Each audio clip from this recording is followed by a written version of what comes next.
Okay, thank you very much, Afzal Khan, for inviting me, and I am grateful to all the organizers. And I think everyone would like to join with me to congratulate Professor Ravikesh for presenting such an important article, or I may say, his views about Korean studies, India and South Asia, status and prospectus. Uh, uh, I would like to start by saying that it is a known fact that bilateral relations between India and South Korea have been growing. Today, we may claim that study of almost all aspects of Korea is available to us.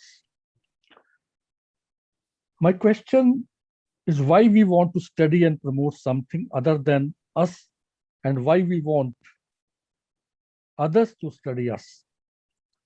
The simple answer which I have got after long thought is because we want to share experiences in the interest of development of both and all of us, and to overcome crisis of identification as fellows of the same planet.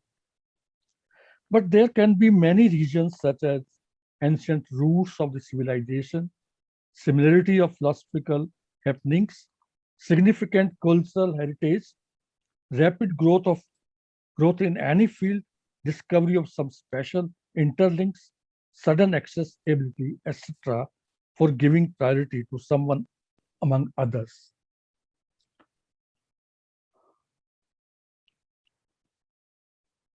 Can you listen to me, please?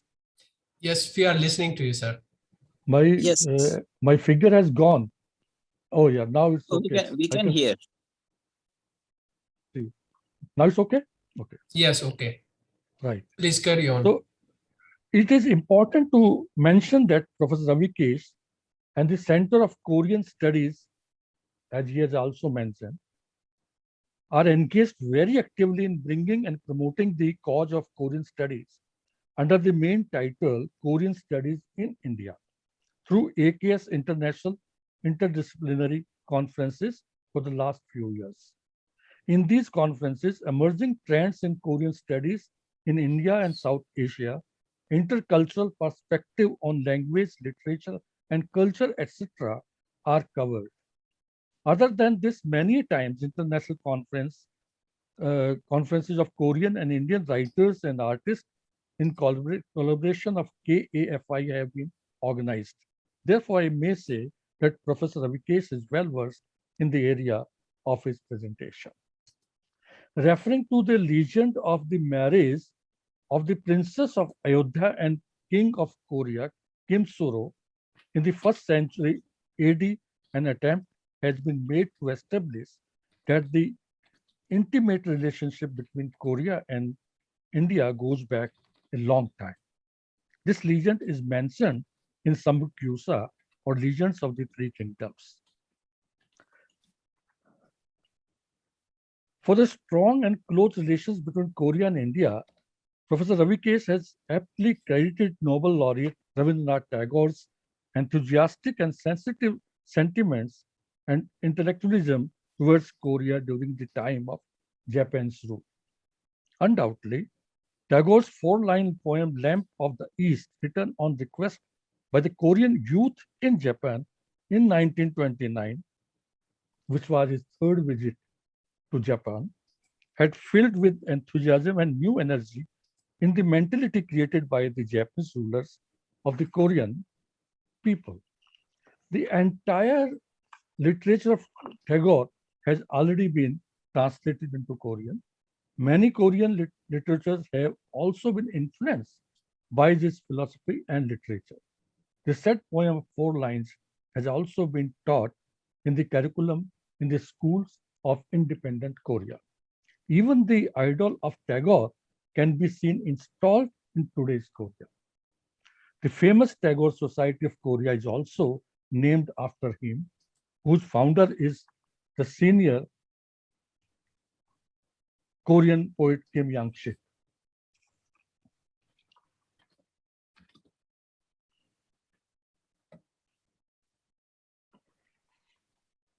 The influence of Buddhism can also, I may add that Gurudev Rabindranath Tagore remained no more unknown to Korea just after he won the Nobel Prize in 1930.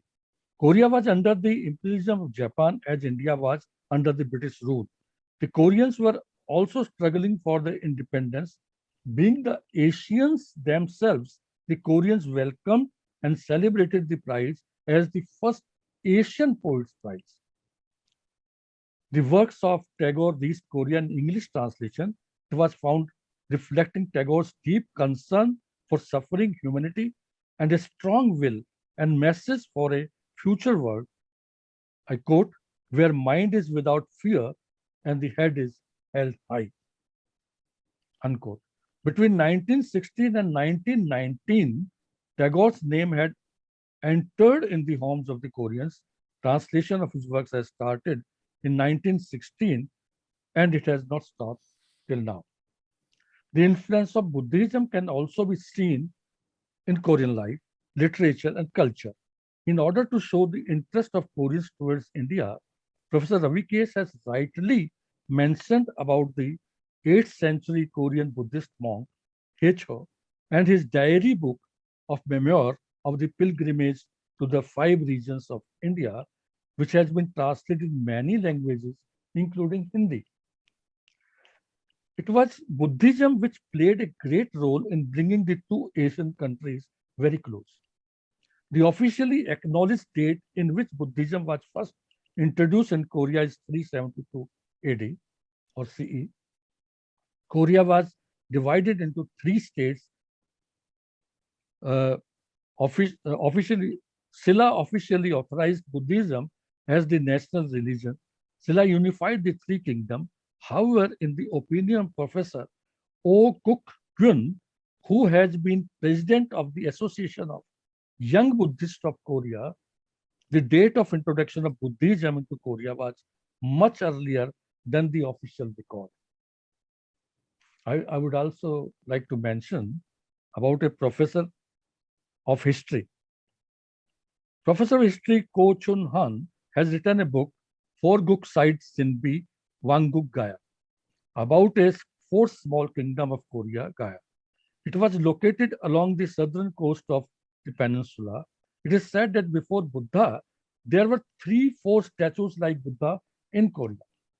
On the basis of this, Professor Ko imagined that Korea and India had contacts even before Buddha. In a formal meeting held in the chamber of the then ambassador of India in Korea, as per my experience, Professor O. Guk Gyun surprised me by his firm guess that in the ancient time there was a colony of Indians in the name of Gaya. The Indians wanted to spread out Buddhism. These were Indians who introduced the best ways of agriculture. They were the merchant of clothes, iron, jewelry, etc. They also introduced the rice. Professor O promised to provide proof for the same in future.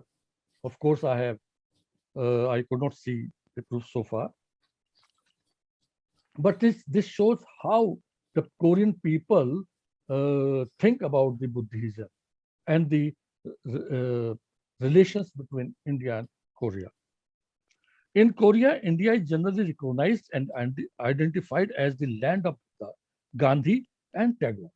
Of course, in the present time, some more factors can be traced.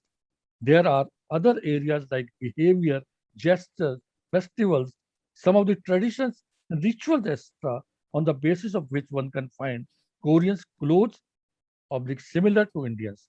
Likewise, study of famous mask dance can also reveal that masks were being used by the common people to express their grief before the heads of the villagers. You can find such tradition in India also. In short, I may say, as many others trust that for exchange of traditions, thought, etc., Buddhism has played a great role in the context of the 2 countries. In this article, present times influence of the 1990s South Korean wave, Hallyu, and increasing business relationship between India and Korea are also pointed out as booster to the Indo-Korean relation. First, driven by the spread of K-dramas and K-pop across East, Southeast, and South Asia during its initial stages, the Hallyu evolved from a regional development into a global phenomenon carried by social media. The 21st century is witnessing South Korea as a major exporter of popular culture and tourism. The business relationship has resulted in an increase in the demand for learning Korean language and hopes for finding better job opportunities. It's good that Professor Ravikesh has mentioned, and now the interest of Indians towards Korean language and Korean aspects is not limited up to the job seeking only, but they have really have love for the Koreans. When I was in Korea, I found the same spirit in the Korean people also towards India. Yes, one factor was job also, but the other factor was to know the culture, the history, etc. of the fellow Asian country. We can easily appreciate and endorse Professor Ravikesh followingly. I quote, thus, learning through cultural, religious, and literary exchange has always eased a close liaison between both the countries, unquote. We may easily imagine that when we think of culture, we think of all the fine arts, including music, painting, etc. Friends, I may tell you that there are scholars who have written many articles. At least one article I found of Professor Man Yong Hwang, who belonged to Fine Art College of Mokwan University. He wrote The Heritage of the Folk Paintings in India and Korea. It's a very interesting article. There is a study about some of the musical instruments also from Korea, and similarity between the musical instruments of India. Professor Ravikesh has given a survey report of the Korean study in the form of language teaching and courses run for different classes in various Indian universities like Jawaharlal Nehru University, Delhi University, Jamia Millia, IFLU, Hyderabad, Central University of Jharkhand, etc. in this article. We can see that very elaborately he has mentioned about the courses, about the degrees and certificate courses, etc., etc. And he has rightly mentioned that it is not the end.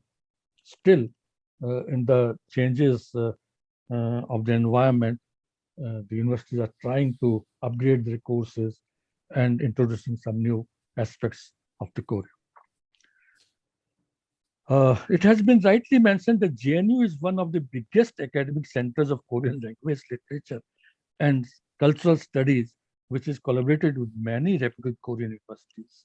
Fortunately, I have some experience of some universities, I mean, with regard to Korean studies. So I appreciate all the efforts being done by different universities, including JNU, of course, is pioneer among them. He has also described about the Korean language studies in the universities of some countries like Sri Lanka, Barak Institute of Language Bangladesh, etc. in South Asian region. He has underlined the special attention being given by the university JNU to foster greater Indo-Korean ties. According to him, the center of JNU inaugurated Priya Korea Club in 2016 to bring together everybody who is interested in Korean language and culture and provide them with a platform for easy interactions. He is rightly mentioned, and again, I may say that I am fortunate enough to participate in some festivals, Hangul Day celebration, Hanguk Day, etc., which has become, I think, the most necessary part of the activities in JNU and perhaps other universities too.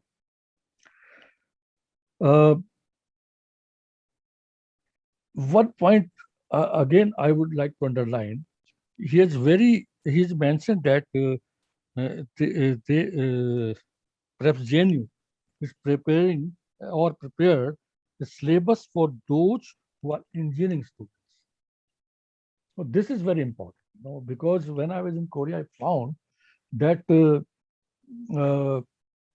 major was Hindi in the department. Sub-major was such course which could easily help them to get the job.